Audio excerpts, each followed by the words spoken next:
Hi hello నమస్తే. So welcome back our channel Bhavani happy family. So అందరూ కూడా నాగల చవితి రోజు చక్కగా పూజ చేసుకున్నారని అనుకుంటున్నాను అనమాట. ఇదైతే నా నాగల చవితి మినీ వ్లాగ్ అనమాట. సో ఆ అమ్మవారి ఆశీస్సులు అందరి మీద ఉండాలని మనస్ఫూర్తిగా కోరుకుంటున్నాను. సో పిల్లలు లేని వాళ్ళకి తప్పకుండా పిల్లలు కలగాలనేసి.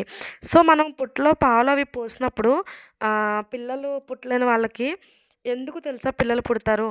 ఆ పుట్టలో పాలు పోసినప్పుడు అందులో ఉండే అంటే ఆ పుట్టలో ఉన్న గ్యాసెస్ అనేవి రిలీజ్ అవుతాయి. సో దానివల్ల ఆడవాళ్ళు ఏమన్నా హార్మోన్స్ ప్రాబ్లమ్స్ ఏమన్నా ఉన్నా అవి క్లియర్ అవుతాయన్నమాట.